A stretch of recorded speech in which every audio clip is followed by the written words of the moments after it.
प्रिय विद्यार्थियों, मैं Pratibimb Pandey, assistant professor history, GC Rampur Bushahr, Shimla, आपका स्वागत करता हूँ। आज का हमारा विषय है कृषि का वाणिज्यिकरण। यह टॉपिक आपकी महाविद्यालय परीक्षा तथा विभिन्न प्रतियोगी परीक्षाओं जैसे UPSC, HAS, UPPCS, RPSC, HCS आदि की प्रारंभिक तथा मुख्य परीक्षा के लिए अत्यंत महत्वपूर्ण है। यदि इन परीक्षाओं के पिछले प्रश्न पत्रों को अगर आप देखते हैं तो इस विषय से अवश्य ही प्रत्येक वर्ष प्रश्न पूछा जाता है। अतः यह टॉपिक आपकी महाविद्यालयी परीक्षा तथा विभिन्न प्रतियोगी परीक्षाओं के लिए अत्यंत ही महत्वपूर्ण है। आज का हमारा विषय है कृषि का वाणिज्यिकरण। भारत के संदर्भ में कृषि का वाणिज्यिकरण कोई नई घटना नहीं थी। यह प्राचीन काल से ही चलता आ रहा था, लेकिन ब्रिटिश द्वारा कृषि का वाणिज्यिकरण एक नए उद्देश्य से प्रेरित था। दक्षिण भारत तथा पूर्व में बंगाल, बिहार और उड़ीसा की विजय के साथ ही कंपनी एवं उसके सेवकों तथा कर्मचारियों ने स्वयं को संपन्न बनाने की योजना बनाई। इन्होंने जो तरीके अपनाए उन्हीं के कारण उनके अधीन अपने विशेष गुणों के साथ वाणिज्यिकरण हुआ। सर्वप्रथम हम कृषि का वाणिज्यिकरण का अर्थ समझते हैं कि कृषि के वाणिज्यिकरण का क्या अर्थ है।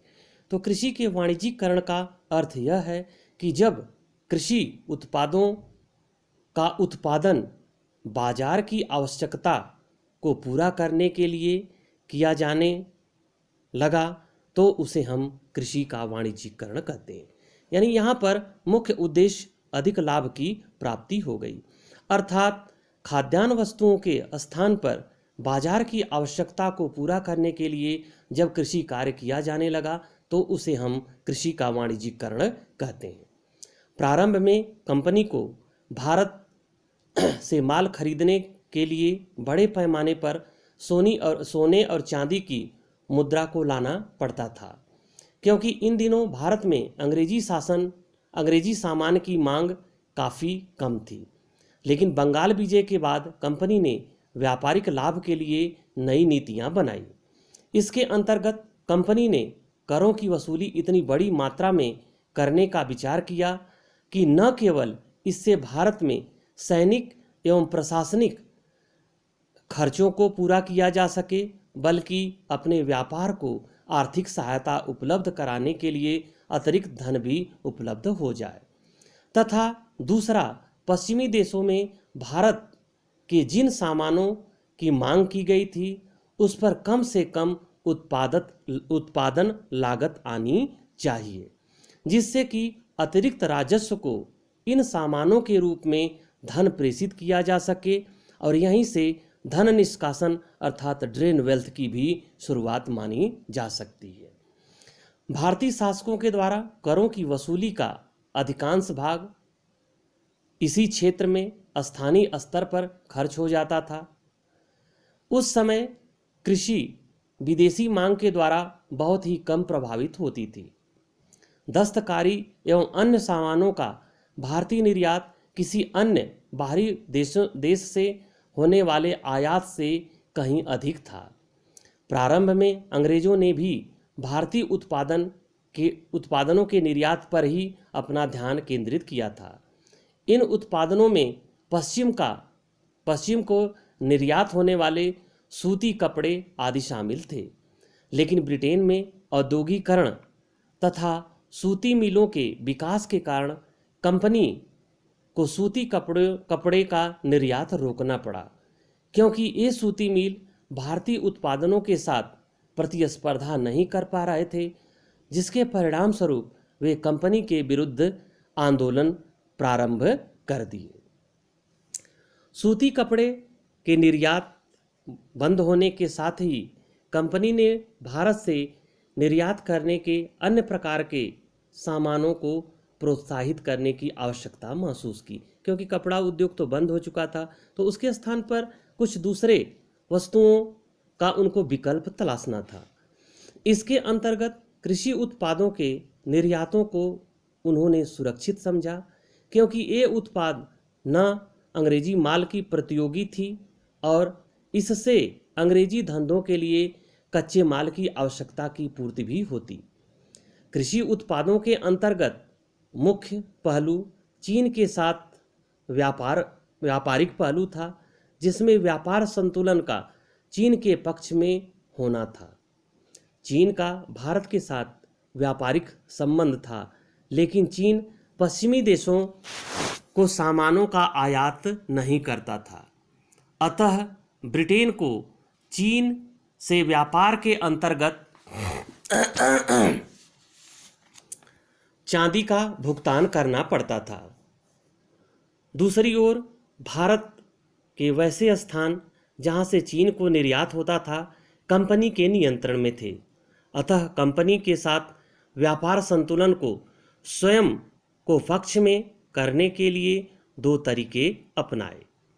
प्रथम, चाय की चीन से आयात की आवश्यकता को कम किया तथा भारत में ही चाय की खेती को प्रोत्साहन देना शुरू किया।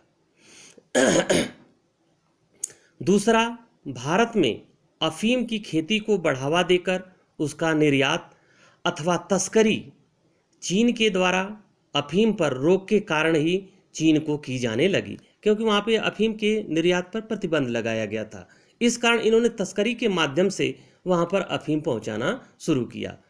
इस तरह से एक त्रिकोणीय व्यापार विकसित हुआ, जिसमें ब्रिटेन, भारत और चीन सम्मिलित थे। उनके मुख्य केंद्र थे कलकत्ता, लंदन और कैंटन था। कंपनी ने कृषि के नियंत्रित व्यवसायीकरण को चीन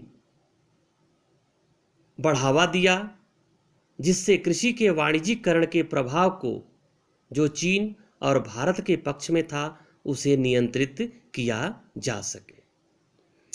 कंपनी ने इस प्रक्रिया के अंतर्गत कुछ विशेष प्रकार के फसलों के उत्पादन को प्रोत्साहन दिया गया। इसके अंतर्गत जूट, गन्ना, तिलहन, अफीम, नील, काली मिर्च, चाय और रेशमी वस्त्रों के उत्पादन को या रेशम के उत्पादन को प्रोत्साहन दिया गया था। इसके प्रभाव से नगदी फसलों के उत्पादन क्षेत्र का विस्तार हुआ था। इनमें से किसी भी वस्तु की ब्रिटेन के उत्पादन के साथ प्रतिद्वंदिता नहीं थी। अतः सभी वस्तुओं की एक और विशेषता थी, ये अपने वजन की तुलना में अधिक मूल्यवान थीं। दूसरी ओर इसकी ढुलाई में भी काफ़ी कम खर्च होती थी, जिससे कंपनी को लाभ होने की अधिक संभावना थी। ब्रिटिश शासन में राजनैतिक प्रशासनिक एकीकरण तथा यातायात की सुविधाओं के विकास से ग्रामीण क्षेत्रों के अलग थलग स्थिति की समाप्ति हुई। इसके कारण ग्रामीण क्षेत्रों में भी वाणिज्यिकरण का प्रसार हुआ। कृषि वाणिज्यिकरण के प्रभाव से ग्रामीण क्षेत्रों में नगद अर्थव्यवस्था का विकास हुआ, अर्थात नगद में भू राजस्व की मांग ने नगदी फसलों के उत्पादन को बढ़ावा दिया, क्योंकि अब भू राजस्व की जो अदायगी थी वह नगद में की जानी थी, जिसने नगदी फसलों को प्रोत्साहित किया, क्योंकि इसमें ज़्यादा लाभ प्राप्त होता था। कंपनी द्वारा वाणिज्यिकरण का भारतीय अर्थव्यवस्था एवं समाज पर गंभीर प्रभाव पड़ा। कृषि के वाणिज्यिकरण के अंतर्गत वैसे फसलों के उत्पादन पर ही अधिक बल दिया गया, जिससे कंपनी को अधिक लाभ की प्राप्ति की संभावना थी। अतः इससे खाद्यान्न फसलों के उत्पादन में कमी आई।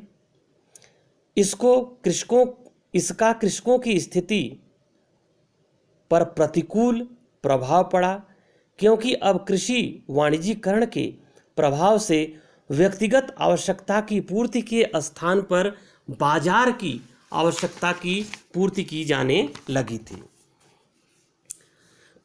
कृषि के वाणिज्यीकरण के चलते भारत के परंपरागत उद्योग पर भी प्रतिकूल प्रभाव पड़ा।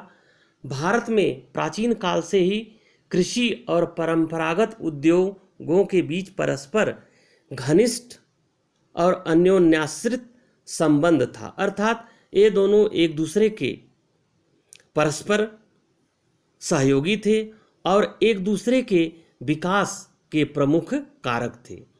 लेकिन वाणिज्यिक उत्पादों का उपयोग ब्रिटिश हितों के होने के चलते परंपरागत उद्योग प्रभावित हुए। नेक्स्ट प्रभाव इस पे पड़ा कि कृषि के वाणिज्यीकरण से कृषि उत्पाद भारत एवं विश्व के बाजार से जुड़ा, यानी अब भारतीय अर्थव्यवस्था का विश्व की अर्थव्यवस्था से जुड़ना भी यहाँ से प्रारंभ हुआ तथा कृषक वर्ग बाजार के प्रभाव में आए। किसानों के हित बाजार से जुड़े, किंतु वाणिज्यीकरण के प्रभाव से कृषकों को बाजार में व्याप्त प्रतियोगिता का सामना करना पड़ता था और इस प्रतियोगिता में जो समृद्ध एवं विकसित प्रतिद्वंदी थे उनसे सामान्य कृषक प्रतिकूल रूप से प्रभावित हुए थे। इसके कारण ग्रामीण अर्थव्यवस्था की आत्मनिर्भरता प्रभावित हुई और इसने ग्रामीण अर्थव्यवस्था में एक पतन की स्थिति को लाने में मुख्य कारक के रूप में कार्य किया। कहने को तो कृषि का वाणिज्यीकरण एक वाणिज्यिक क्रांति थी, किंतु कृषि में किसी भी आधुनिक प्रौद्योगिकी का समर्थन नहीं मिला। गहन कृषि विकसित नहीं थी तथा कृषि के वैज्ञानिक तरीकों के प्रयोग का विकास भी नहीं हो पाया था।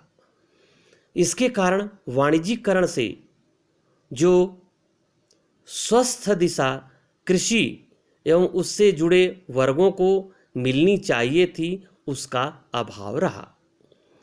वाणिज्यीकरण का कृषकों पर एक प्रतिकूल प्रभाव यह पड़ा कि उनकी साहूकारों एवं बिचौलियों पर निर्भरता बढ़ गई। लाभांश का एक बड़ा हिस्सा इन बिचौलियों के पास जाता था और लाभांश का बहुत छोटा सा हिस्सा किसानों को प्राप्त होता था। नेक्स्ट प्रभाव में देखते हैं तो कृषि के वाणिज्यीकरण ने मजदूर बाजार को भी प्रतिकूल रूप से प्रभावित किया, अर्थात कृषक मजदूर व्यवस्था उसके प्रभाव के अंतर्गत विकसित नहीं हो पाई थी, क्योंकि वाणिज्यीकरण से कृषकों की किसी भी प्रकार का लाभ नहीं मिल रहा था। वाणिज्यीकरण के काल में कृषि से वे ही वर्ग जुड़े हुए थे जिनकी अपनी स्वयं की कृषि भूमि थी। वाणिज्यीकरण ने भूमि बाजार को प्रोत्साहन नहीं दिया, क्योंकि वाणिज्यीकरण का विशेष लाभ कंपनी, व्यापारियों और बिचौलियों को प्राप्त हो रहा था। अब क्योंकि इसमें सबसे जो ज़्यादा लाभ मिल रहा था वह मिल रहा था बिचौलियों को, कंपनी को, लेकिन किसान को कुछ भी लाभ नहीं मिल रहा था। इन प्रतिकूल प्रभावों के चलते भारत में निर्धनता की स्थिति उत्पन्न हुई। साथ ही साथ बड़े पैमाने पर अकाल जैसी समस्याएं 19वीं शताब्दी में उत्पन्न हुई, जिसमें लाखों लोगों ने अपनी जान गंवाई। किंतु कृषि के वाणिज्यीकरण के नकारात्मक प्रभावों के होते हुए भी वाणिज्यीकरण एक प्रगतिशील घटना थी।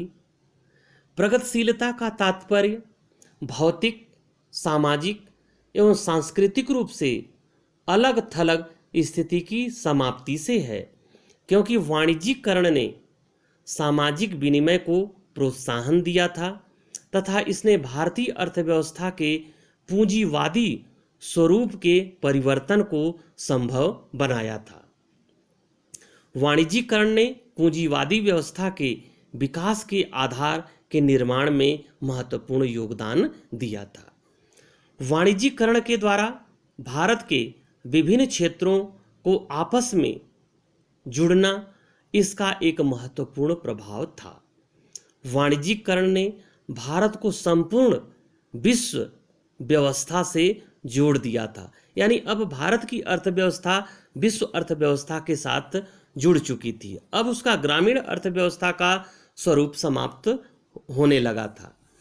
इसके प्रभाव से उच्च स्तरीय सामाजिक एवं आर्थिक व्यवस्था का विकास हुआ था। अर्थव्यवस्था के एकीकरण में वाणिज्यीकरण का महत्वपूर्ण योगदान दृष्टिगोचर होता है। उसने राष्ट्रीय अर्थव्यवस्था के विकास के आधार का भी निर्माण किया था, जो बाद के काल में हमें विकासशील रूप में दृष्टिगोचर होता है। वाणिज्यीकरण का प्रभाव उत्पादन क्षेत्र में भी दिखता है। कुछ सीमाओं के अंतर्गत इसने उत्पादन को बढ़ावा दिया था तथा उसके विवरण को भी सकारात्मक रूप से प्रभावित किया था। वाणिज्यीकरण के चलते किसानों के द्वारा विभिन्न प्रांतों में महाजनों, सूदखोरों, साहूकारों के विरुद्ध विद्रोह भी हुआ और इनमें से कुछ विद्रोहों ने धीरे धीरे राष्ट्रीय स्वरूप ग्रहण किया। कृषक समस्याओं की प्रवृत्ति अब स्थानीय या क्षेत्रीय न होकर के राष्ट्रीय हो गई थी। इसके कारण इससे राष्ट्रीय आंदोलन को भी प्रोत्साहन मिला था। अतः यह कहा जा सकता है कि कृषि का वाणिज्यीकरण भारतीय अर्थव्यवस्था, जो कि अभी तक ग्रामीण अर्थव्यवस्था थी, उसमें उसने महत्वपूर्ण परिवर्तन किया। भारत की ग्रामीण अर्थव्यवस्था को विश्व अर्थव्यवस्था के साथ जोड़ा। साथ ही साथ इसका भारतीय समाज, कृषक समाज पर सकारात्मक और नकारात्मक दोनों रूपों से प्रभाव पड़ा। धन्यवाद।